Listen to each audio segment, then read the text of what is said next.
अस्सलामुअलैकुम साथियों। तो कैसे हैं आप सब? उम्मीद करता हूं कि खैरियत से होंगे।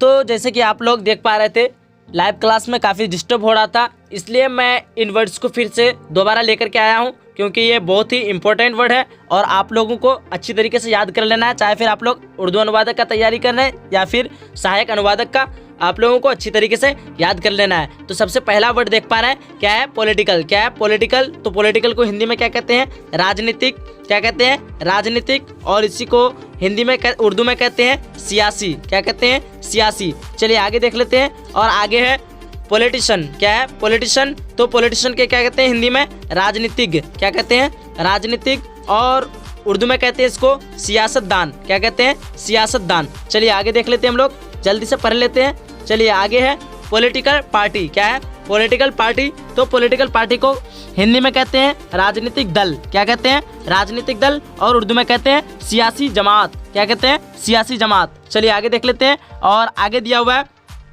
Political science. तो पॉलिटिकल साइंस को क्या कहते हैं हिंदी में?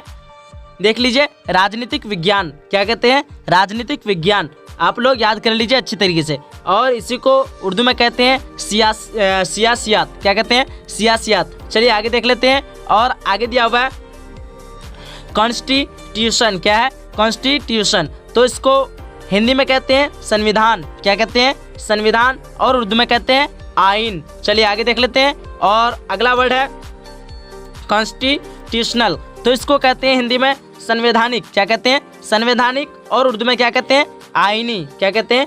आईनी। चलिए आगे देख लेते हैं। और आगे है राइट्स। तो राइट्स को हिंदी में कहते हैं अधिकार और उर्दू में कहते हैं हुकूक। क्या कहते हैं?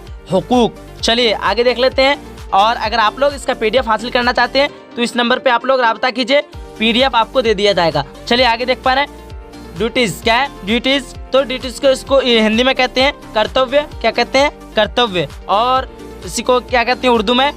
फर्ज। क्या कहते हैं? फर्ज। चलिए आगे देख लीजिए। और आगे है फाइनेंस मिनिस्टर। क्या है? Finance minister. तो फाइनेंस मिनिस्टर को हिंदी में कहते हैं वित्त मंत्री।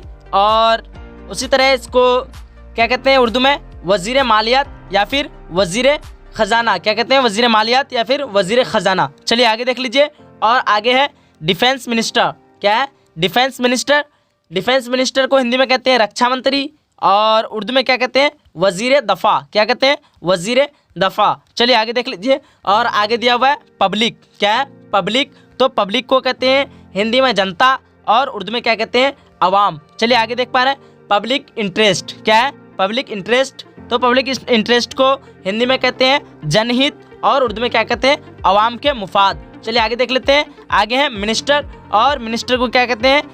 हिंदी में कहते हैं मंत्री और उर्दू में क्या कहते हैं? वजीर। और आगे है मिनिस्ट्री। क्या है? मिनिस्ट्री। तो मिनिस्ट्री को हिंदी में कहते हैं मंत्रालय और उर्दू में क्या कहते हैं? देख लीजिए वजारत। क्या कहते हैं? वजारत। चलिए आगे देख लीजिए। और आगे है होम मिनिस्टर। क्या है? Home minister. तो होम मिनिस्टर को हिंदी में कहते हैं गृह मंत्री और उर्दू में कहते हैं वजीर दाखिला। क्या कहते हैं? वजीर दाखिला। अब आगे देख लीजिए। आगे है फॉरेन मिनिस्टर। क्या है? Foreign minister. तो फॉरेन मिनिस्टर को हिंदी में कहते हैं विदेश मंत्री और उर्दू में कहते हैं क्या कहते हैं? उर्दू में वजीर खारजा। चलिए आगे देख लीजिए। और तो यहीं तक था। मैं आप लोगों को क्वेश्चन आंसर हल करा चुका हूँ। ये सारा का सारा क्वेश्चन आंसर हल करा चुका हूँ। आप लोग लाइव क्लास में देख सकते हैं। लाइव क्लास जो अभी भी 9 बजे वाली क्लास हुई थी, ये सारा के सारा मैं आप लोगों को पढ़ा चुका हूँ।